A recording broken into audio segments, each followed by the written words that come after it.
Nicolas Sarkozy risque d'être condamné à de la prison, si l'on en croit les réquisitions au procès des écoutes hier.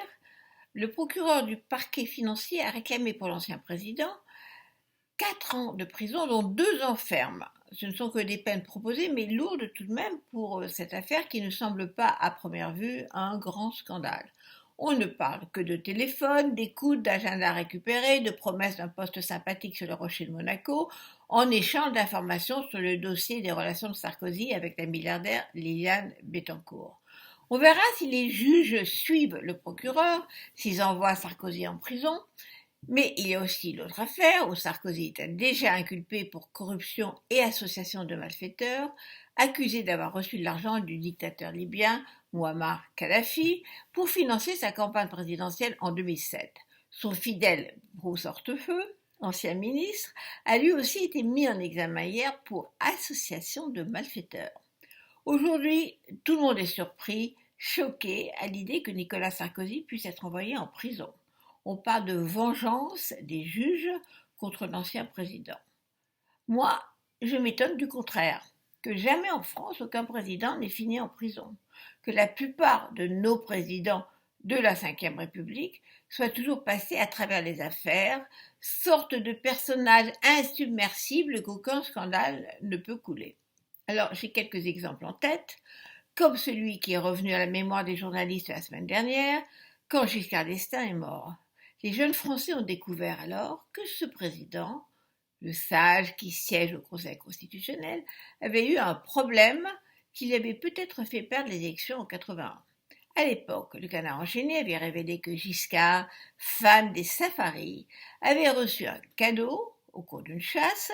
Son ami, le dictateur sanguinaire du Centrafrique, Jean Bédel Bokassa, lui avait offert une plaquette de diamants d'une valeur d'1 million de francs. Si les électeurs avaient sanctionné le président sortant en faisant gagner François Mitterrand, la justice, elle, n'avait pas suivi dans ce cas de corruption pure qui aurait valu à n'importe qui d'être vidé de son entreprise. À l'époque, interviewé à la télé, Giscard avait balayé la question des diamants par un méprisant une campagne indigne, avait-il dit sèchement, tout en reconnaissant avoir gardé les diamants. Son successeur à l'Élysée, le candidat de gauche François Mitterrand, n'avait pas eu à s'expliquer sur son hôtel particulier offert par André Bettencourt, époux de Liliane Bettencourt, déjà la richissime famille propriétaire de L'Oréal, qui apparaîtra plus tard dans le dossier des écoutes de Sarkozy. À propos d'écoute encore, Mitterrand, président, mettra sur écoute une centaine de journalistes, dont moi, pour éviter qu'il ne révèle l'existence de sa fille cachée. Président qui n'a pas été jugé pour avoir détourné les centraux téléphoniques de l'État français, les systèmes d'écoute de la sécurité du pays pour son intérêt personnel. Jacques Chirac, qui a succédé à Mitterrand, sera le premier président condamné par la justice, mais après qu'il ait quitté l'Élysée.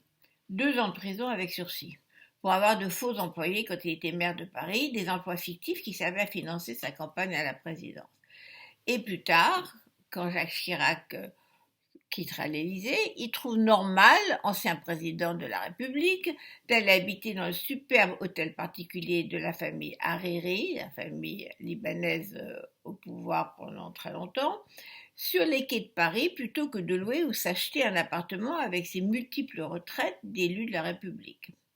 Quand on évoque ces affaires présidentielles, on peut parler d'une ambiance de tolérance sympathique.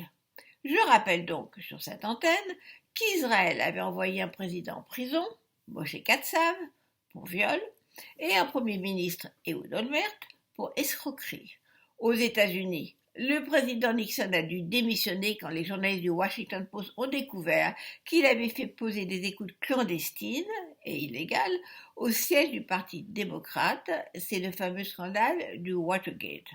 En France, les monarques républicains et autres vedettes de la vie politique ont longtemps pensé qu'ils pouvaient être au-dessus des lois. Et c'est vrai, il était rare que les juges et leurs lois viennent les embêter pour quelques petits arrangements avec la légalité.